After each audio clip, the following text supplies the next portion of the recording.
Hey everyone, it's Sydney with Wranglers here again for another weekly activity video.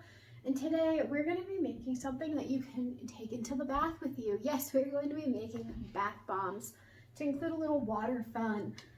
All you'll need to make a bath bomb is some baking soda, citric acid, Epsom salt, cornstarch, food coloring,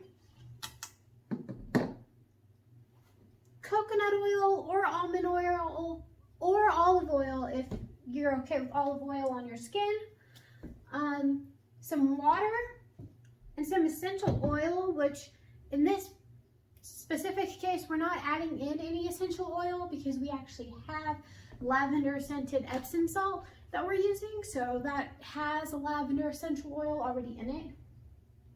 And then last but not least, we want some molds. And they don't necessarily have to be molds made for bath bombs. You can get silicone molds, which is what I've been using for about 2 years now to make my own bath bombs. And these are just silicone baking molds for cupcakes.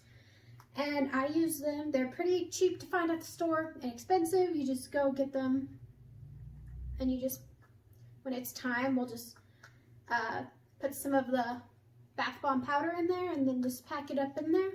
And then once it's all dry, you have a bath bomb in the shape of a cute little cupcake. So to get right into this week's activity, we will start with a cup of baking soda.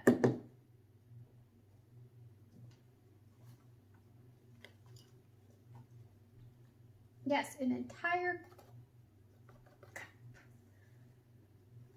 Now, what most people don't know is baking soda, it's used in baking.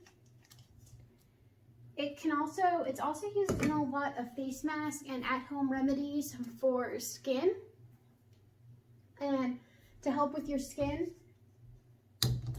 So it actually helps your skin. And then we'll need a half cup of citric acid, which is what's going to make it bubble up when you're in the bath. Because if you have a good bath bomb, you want it to really bubble when you're in your bath. You don't want a weak bath bomb. After that citric acid, you're going to go ahead and add some Epsom salt. Again, ours is lavender scented. It already has the lavender essential oil in it. But you can add any flavor. Don't eat bath bombs. You can add any essential oil or scent that you want to your bath bomb. It doesn't have to be lavender. It's just, since we already got the lavender Epsom salt, that's what I'm using. Then you're going to need a half cup of cornstarch.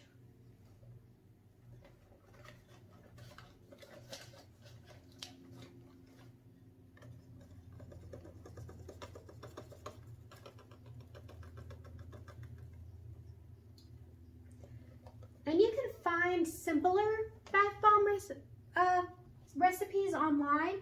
This is just one that I find fizzes more than others.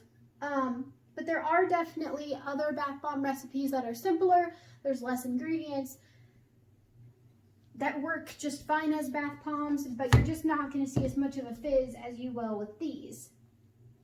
So this is the time where you can add some liquid. Now we have all of our powders in there. We have our salts and all of our powders in there. Now we're going to add some liquid. And we're going to start with a couple drops of food coloring. Now because these are lavender, I kind of want to go for a bit of a purple. So blue and red makes purple. So I'm just going to do a few drops of blue and then a couple drops of red. And I'm going to mix it up. And where the food coloring's hitting, it's already kind of starting to sizzle. And to it's already starting to have that bath bomb effect of fizzing up just from the little bit of liquid that was in the food coloring.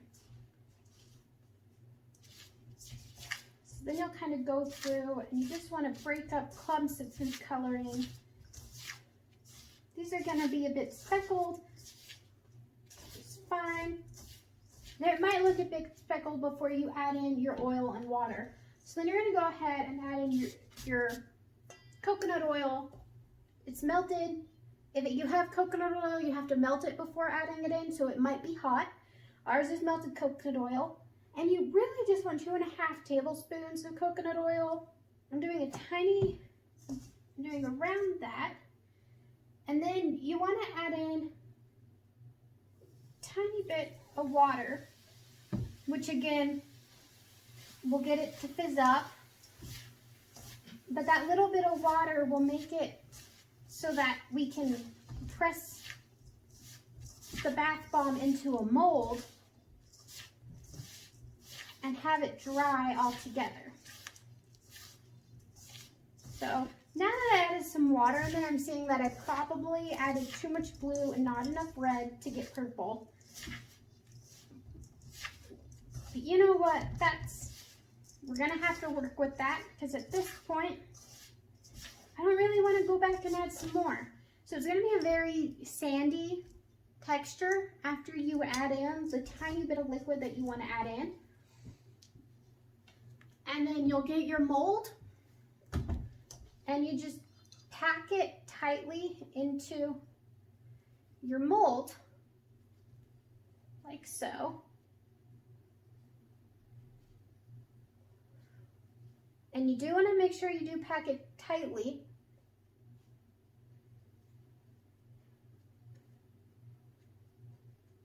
So that it stays together. Which in a looser silicone mold like these baking liners, it's kind of harder to pack it super tight because you have to hold the shape with your other hand while you're packing with one hand. So there we have one bath bomb. It's going to sit and dry, and then when it's ready, we're going to go and put it in some water, and I'll probably post a video here, just an extra video on either Saturday or Sunday of one of these bath bombs going off in a bowl similar to this, just so that you guys can see its full effect. And when I do post that video, I'll link it down below. And thank you. Please remember to subscribe and check out our website at riverwranglers.org. Leave a comment, anything you want down below, and we'll see you next week. Thank you.